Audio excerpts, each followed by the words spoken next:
गावाकडची शिदोरी आणि पुढे सुक्या चिकनचा बेत. आणि आज नक्की काय घडलं तर बघूयात आजच्या ब्लॉगमध्ये. चला ब्लॉगला स्टार्ट करूयात. नमस्कार मंडळी, स्वागत आहे तुमचं माझ्या नवीन ब्लॉगमध्ये. आज सकाळी उठल्यापासून बरीच कामं होती, पण ब्लॉग मात्र मी दुपारी निवांतपणे म्हणजे 11-12 वाजता सुरू केला आहे. काल बाजारातून आणलेली भाजी थोडीच होती, पण पिशवी तशीच दिसली. म्हटलं आधी व्यवस्थित ती निवडून ठेवावी. दिसल्यास पिशवी नुकतीच खाली बसले. अगदी थोडी भाजी होती. वेळेवर भाजी आवरली नाही की ती खराबच होते, आणि म्हणून ती आवरायला घेतली. मिरच्या छान स्वच्छ केल्या. जुन्या मिरच्या होत्या त्या बाजूला काढल्या. कंटेनर घेतला. आधी वापरत याव्यात म्हणून मी टिश्यू पेपर घेतला. त्यामध्ये सगळी भाजी व्यवस्थित करून घेतली आणि ज्या नवीन मिरच्या होत्या त्या कंटेनरमध्ये खाली ठेवल्या. आणि नवीन मिरच्या खाली ठेवल्यानंतर त्याच्यावरती मी पुन्हा एकदा टिश्यू ठेवून मी त्याच्यावरती जुन्या मिरच्या ठेवल्या की ज्या मला पटकन यूज करता येतील. बाकीची भाजी मी शुक्रवारी फ्रायडे मार्केटमधून आणायची आहे, त्यामुळे कालच थोडी आणली होती. फ्रीजमध्ये रिकामे झालेले सगळे कंटेनर बाहेर काढले आणि घासायला टाकून दिले. गावावरून आल्यानंतर आम्ही डायरेक्ट पुण्यालाच गेलो होतो, त्यामुळे सासूबाईंनी गावी दिलेले एक कडधान्य पिशवीतच होते. आज वेळ होता, म्हटलं चला आधी ते करावं. सासूबाईंनी अगदी प्रेमानं गावरान कडधान्य आणि मी गावाला कढई आणि तवा पण घेतला होता, जेणेकरून गावाला भांडीवाले येतात ना, तर वेळ होता तर सासूबाईंनी मला हे 2 भांडी पण घेऊन दिली होती. त्यामुळे अगदी छान अशी भांडी, आणि ही पिशवी तशीच होती. त्यामुळे आज ही पिशवीचा उलगडाच केला आणि सगळं काही काढून घेतलं. सगळं काही काढल्यानंतर मला हे कडधान्य पण दिसले. अगदी प्रेमाने सासूबाईंनी मला पिशवीतून ते छोटे छोटे भरून दिले होते. मग मी काय केलं, म्हटलं चला किचनमधल्या छोटे छोटे जे कंटेनर होते ना माझ्या समोर दिसणारे, ते रिकामे केले आणि लहान लहान डब्यामध्ये ते भरून समोरच ठेवून दिले. यामुळे काय होतं, स्वयंपाक करताना ते पटकन डोळ्यासमोर येतात. आणि अगदी इकडे मिरच्यांचे देठ पूर्ण काढून घेतले. नवीन मिरच्या आलेल्या काय नाही, भाजीमध्ये फक्त फोडणीला लागणारे मी भाज्या घेऊन आले होते, जेणेकरून फ्रायडे मार्केट आता लवकरच येणार होतं आणि फ्रायडे मार्केटमधून मी भाजी सगळी काही घेऊन येऊ शकते. म्हणून इथे फक्त मी मिरच्या, टोमॅटो, लसूण, कढीपत्ता अशा फोडणीला लागणाऱ्या वस्तू घेऊन आले ते, जेणेकरून कुठलीही भाजी केली तर या फोडणीला लागणाऱ्या वस्तू आपल्याला उपयोगात येतात. छान अशी भाजी व्यवस्थित करून ठेवली ना, किती ती थोडी असू नाही तर जास्त आणू, अगदी व्यवस्थित राहते आणि मस्त राहते. तर इथं बघू शकता तुम्ही, मस्त असं मी आधी ताणलेल्या मिरच्या खाली स्टोअर केल्यात. त्यानंतर पुन्हा एकदा त्यावर टिश्यू पेपर टाकला आहे आणि त्यानंतर ज्या आधीच्या मिरच्या होत्या माझ्या त्या मी त्यामध्ये ठेवल्यात, जेणेकरून त्या मिरच्या एकत्र ठेवल्याने खराब होऊ नये म्हणून छान असं टिश्यूचा यूज करून ह्या मस्त असं कंटेनरमध्ये मी ठेवू दिल्यात आणि डब्बा पॅक करून दिला आहे.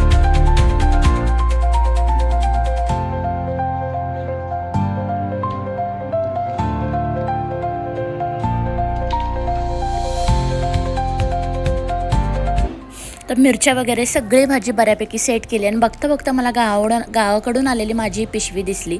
पिशवी दिसल्यानंतर बराच वेळ मला म्हटलं की चला आता हे डबे मला पण म्हणजे हे पण जे कडधान्य होते पिशवीमध्ये की जे गावावरून मला सासूबाईंनी दिले होते ते मला व्यवस्थित ठेवून द्यायचे होते.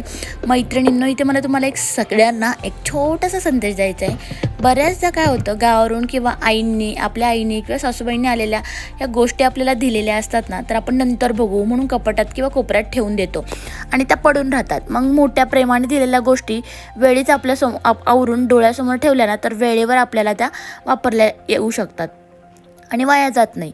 अन्न किंवा धान्याचा आदर करणे आणि सासूबाईंच्या आणि आईच्या प्रेमाची कदर करणे हीच आपल्या सुजाण गृहिणीची खरी ओळख आहे, हो की नाही? म्हणून मग मी काय केलं, सगळी भाजी आवडता आणि कडधान्य आवडता मला डोक्यात आलं की हे जवळच आपल्या ठेवावं. म्हणून मी काय केलं की हे सगळे डबे रिकामे केले, जेणेकरून जेवढे काय डब्यामध्ये मावेल असे मी भरून ठेवले सगळे डबे.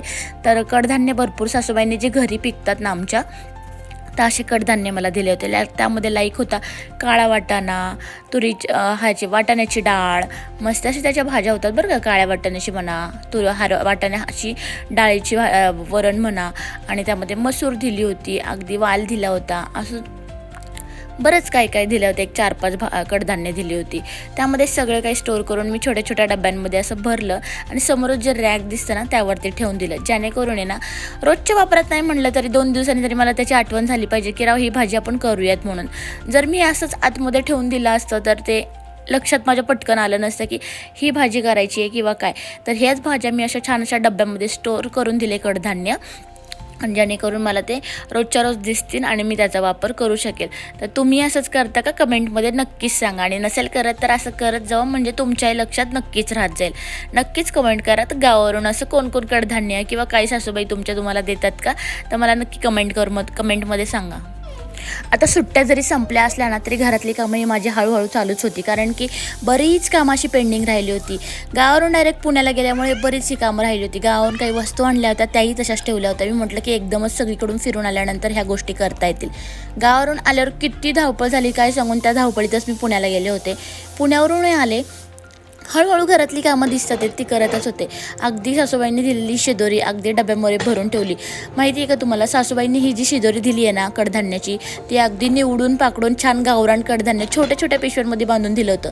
शहरात आपण ह्या मॉलमध्ये जाऊन पॅकबंद धान्य विकत आणतो, पण गावाहून आलेल्या ह्या धान्याला मातीचा सुवास आणि जिव्हाळा काहीतरी वेगळाच असतो. आज वेळ काढून या पिशव्या मी खोलल्या आणि धान्य कपाटात कुठंतरी ठेवण्यापेक्षा मी काय केलं, आपल्या रोजच्या वापरातील छोट्या छोट्या डब्यांमध्ये ते थेट भरून ठेवलं. किचनमध्ये समोरच्या रॅकमध्ये ठेवून दिलं, कारण ही फक्त पिशवी नाही आहे, तर आईने दिलेल्या मागून पाठवलेली माया आणि रोज स्वयंपाक करताना हे डब्बे डोळ्यासमोर राहावेत, या गावाकडची आणि मोठ्या आशीर्वादाची आठवण सतत ताजी राहते म्हणून पुढे ठेवले. आणि जेणेकरून मी त्याचा वापर 2 किंवा 3 दिवसांनी करू शकते.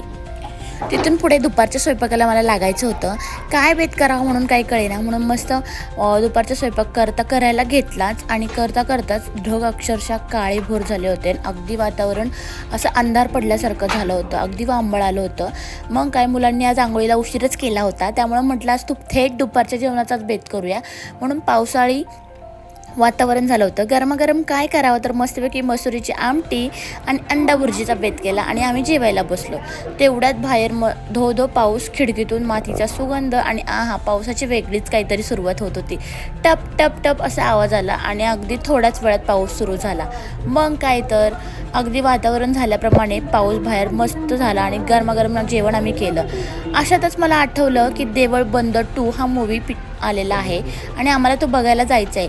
जाऊ म्हणताच खूप वेळचा राहून जातोय. मग काय, अगदी बाहेर जोरदार पाऊस पडतोय मस्तपैकी. मग आम्ही काय केलं की मी पिल्लांना म्हटलं, तुम्हाला देऊळ बंद 2 पिक्चर बघायचाच आहे तर त्याआधी तुम्ही पहिला पार्ट 1 बघून घ्या, म्हणजे तुम्हाला देऊळ बंद 2 मूवी अगदी परफेक्ट कळन.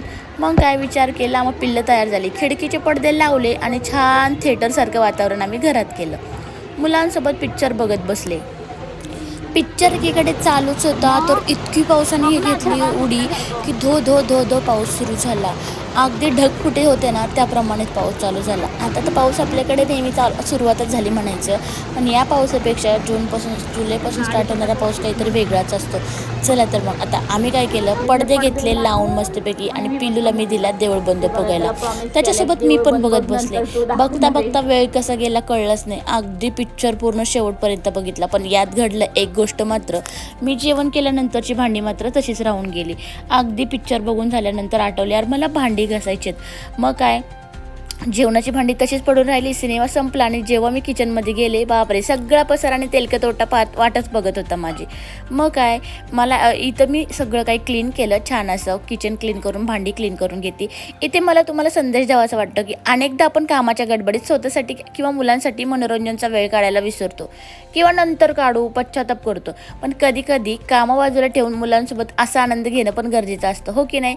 नंतर किचन आवरताना थोडासा त्रास होतो, पण ओटा घासून भांडी घासून स्वच्छ करून झालं की पण जेव्हा तो किचन परत लक्क दिसतो ना चकचकीत, तेव्हा मनात एक वेगळाच फ्रेशनेस येतो आणि प्रसन्नता येते. स्वतःला आनंद देणं आणि नंतर तितक्याच उत्साहानं आपली जबाबदारी सांभाळणं, हेच तर एका होममेकरचे सुपर पॉवर आहे, बरोबर की नाही. किचनमधले काढलेले कंटेनर स्वच्छ घासून पुसून व्यवस्थित ठेवले, जेणेकरून भाजी पुन्हा आल्यानंतर ते पुन्हा आपल्याला लागणार आहेत, म्हणून आपल्याला सापडतील अशा ठिकाणी ठेवून द्यायचे. किचन एकदम चकचकात झालं. थोडा वेळ मिळाला, मग काय नेहमीप्रमाणे मोबाईलवर थोड्या रील्स स्क्रोल केल्या. वेळ कसा गेला कळलंच नाही. मग मस्त चहा ठेवला सकाळ आणि मस्त चहा उकळेपर्यंत दुपारची घासलेली भांडी त्यांच्या जागी लावून घेतली. चहाचा एक मस्त घोट जरी घेतला ना, अगदी मन तृप्त होऊन जातं. चहा पिऊन होईपर्यंत संध्याकाळ झालीच होती आणि आता वेध लागले होते रात्रीच्या जेवणाचे. मग काय, घरात सगळ्यांची फरमाईश, रात्री चिकनचा बेत ठरला. मग घरात चिकन जरी आणलं तरी मसाला तयार नव्हता. मग वेळ न घालवता अगदी मसाला करायला सुरुवात घेतली. कांदा लसूण सोलायला घेतला. घरगुती मसाला तयार करण्याची लगबग सुरू झाली. तुमचंही असंच होतं का, कमेंटमध्ये नक्कीच सांगा. तर मग काय मस्त असं किचनचा चिकनचा बेत होता म्हणून मसाला तयार केला. मसाला तयार करताच अगदी छान असा मसाला रेडी करून घेतला. मसाल्याची ट्रिक मी तुम्हाला नक्कीच नंतर कधीतरी सांगेन की मी कशा पद्धतीने चिकनचा मसाला रेडी करते. त्यानंतर असं छान अशी ग्रेव्ही तयार करून घेतली. चिकन असे नॉनव्हेज वगैरे जेवण असेल तर मला अगदी वेळ न लागतं, थोड्याच वेळात पटकन असं नियोजन बनतं. पण असं व्हेज जेवण असेल ना, भाजी काय बनवायची इथूनच माझी सुरुवात होती. तुमचं पण असंच होतं का माझ्यासारखं? तर नक्कीच सांगा मला कमेंटमध्ये. त्यानंतर छान अशी ग्रेव्ही रेडी करून घेतली आणि चिकन त्यात मिक्स करून मस्त असं चिकन रेडी बनवून घेतलं. आता काय पिल्लांना भुकेची वेध लागले होते, तर पटकन असं म्हणतात झाले स्वयंपाक टेकताना गप्पा मारत. आणि माझी पिल्लं अधूनमधून येतात, मम्मा काय बनवले, झालं का जेवण, किती वेळ लागन, ह्या गोष्टी त्यांच्या माझ्यासोबत कंटिन्यू किचनमध्ये मी असल्यानंतर चालूच असतात. छान असं चिकन इकडे रेडीच झालं होतं. मस्त असं आता जेवणाचा बेत होता. अगदी थोडं बनवलं होतं कारण आता 2 दिवस आम्ही पुन्हा खाणार नव्हतो, कारण चतुर्थी आली आहे प्लस गुरुवारही आला आहे. त्यानंतर मस्त सगळ्यांनी बसून हॉलमध्ये पिल्लांचंच कार्टून बघत जेवणाचा आनंद घेतला. टी व्ही म्हटलं तर मला टी व्हीवर बघायला जास्त काय भेटत नाही, पण पिल्लांसोबतच त्यांचं कार्टून म्हणा किंवा पिक्चर वगैरे म्हणा तेच एन्जॉय करते. इकडे आता आलो होती आमची आत्तू, तर आत्तूसोबतच आज जेवणाचा मस्त असा बेत केला. जेवण झाल्यानंतर आत्तू आली, म्हटलं थोडंसं वॉक तर बनतोच. पिल्ला घरी कशी बशी घरात बसली. त्यानंतर आम्ही जेवण केलं. मी किचन वगैरे अगदी क्लीन करून चकाचक करून घेतलं. रात्रीची भांडी वेळेवर घासली की सकाळी अगदी किचन फ्रेश वाटलं की सकाळची कामं करायला फ्रेशनेस अगदी मॉर्निंग पण फ्रेश जाते. तशीच ठेवली तर अगदी ते भांडी वगैरे बघून मूड अख्खा जातो. पिल्लांच्या टी व्हीच्या कार्टूनसोबत एन्जॉय करत आम्ही जेवण इथंच केलं. तर असा होता आजचा संपूर्ण दिवस. तुम्हाला हा ब्लॉग कसा वाटला मला कमेंट करून नक्कीच सांगा. आवडला असेल तर लाईक करा, शेअर करा आणि चॅनलला सबस्क्राईब करायला विसरू नका. नक्कीच भेटूयात उद्याच्या डेली ब्लॉगमध्ये. चला आतापुरतं बाय बाय. तर असेच नवनवीन ब्लॉग बघायचे असेल तर नक्कीच माझ्या चॅनलला सबस्क्राईब करा गाईज. बाय. आजच्या पुरतं एवढंच. आम्ही आता जेवण करून घेतो, तुम्ही जेवायला या.